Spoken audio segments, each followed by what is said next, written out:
अस्सलामु अलैकुम। मौलाना गुलाम मोहम्मद वस्तानी साहब அவர்களை பற்றி தோழர் டி அசீஸ் லுத்ஃபுல்லா சாஹிப் அவர்கள் சில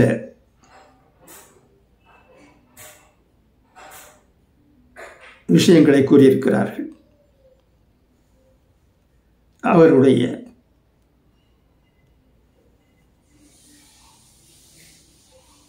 கட்டுரை சிறப்பாக இருக்கிறது.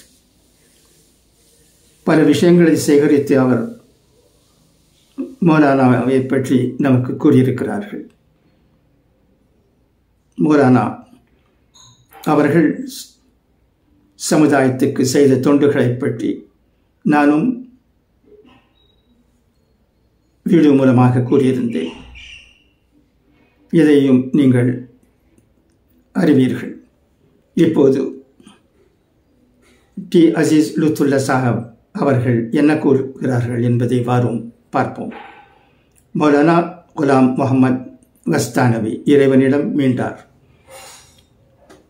முதுபெரும் இஸ்லாமிய அறிஞர் மௌலானா குலாம் முகமது வஸ்தான்வி இறைவனிடம் மீண்டார்.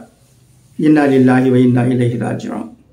கல்வியாளர், சமுதாய சீர்திருத்தச் செம்மல், பேராசான்,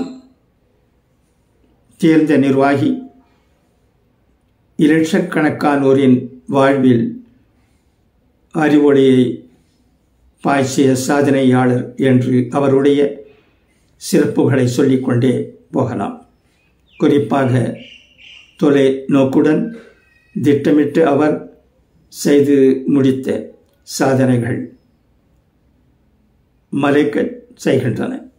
குஜராத்தில் ஒரு சாதாரண மதரசாவை 7 மாணவர்களுடனும் ஒரு ஆசிரியருடனும் தொடங்கியவர் எந்த அளவுக்கு வளர்ந்தோங்கினார் எனில், அவருடைய கல்வி சேவை ஒரு மருத்துவக் கல்லூரி, ஒரு யூனானி மருத்துவக் கல்லூரி, ஹோமியோபதி மருத்துவக் கல்லூரி, ஃபார்மசி கல்லூரி 2, நர்சிங் கல்லூரி 1, என்ஜினியரிங் காலேஜ் 1, பாலிடெக்னிக் 1, ஐடிஐ 1, ஆசிரியர் பயிற்சி பிஎட் கல்லூரி 1, சட்டக்கல்லூரி 1, கலை அறிவியல் கல்லூரி 1, பள்ளிக்கூடங்கள் என்று அவர் கட்டமைத்த கல்வி நிறுவனங்களின் பட்டியல் நீண்டு கொண்டே போகின்றன. சுதந்திர தினத்தன்று அவர் தேசிய கொடியை ஏற்றுகின்ற போது 15,000 மாணவர்கள் சல்யூட் செய்தார்கள் என்றால் பார்த்து கொள்ளுங்களேன்.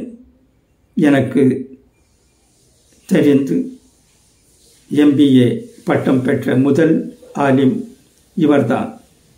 உலக புகழ்பெற்ற தேவ்பந்த் பல்கலைக்கழக வேந்தராகவும் அவர் 6 மாதங்கள் செயலாற்றி இருக்கின்றார். தொட்டதெல்லாம் பொன்னாகும் என்று சொல்லுவதை போன்று கல்வித்துறையில் அவருடைய வளர்ச்சி தடையின்றி ஓங்கிக் கொண்டே போனது. இன்னொரு மலைக்கச் செய்கின்ற புள்ளி விவரத்தை கேளுங்கள். பாபரி மஸ்ஜித் இடிப்புக்கு பிறகு மகாராஷ்டிரா, குஜராத் ஆகிய மாநிலங்களில் 7,000 பள்ளிவாசல்களை கட்டி கொடுத்திருக்கிறார் அவர். மாஷா அல்லாஹ். அல்லாஹ் அவருடைய அறங்கள் அனைத்தையும் ஏற்றுக்கொள்வானாக. அவருடைய பாவங்களை மன்னித்தருள்வானாக. சுவனத்தின் உயர்ந்த மாளிகைகளில் சேர்த்து கொள்வானாக. ஆமீன். டி அசீஸ் லுத்ஃபுல்லா. நன்றி.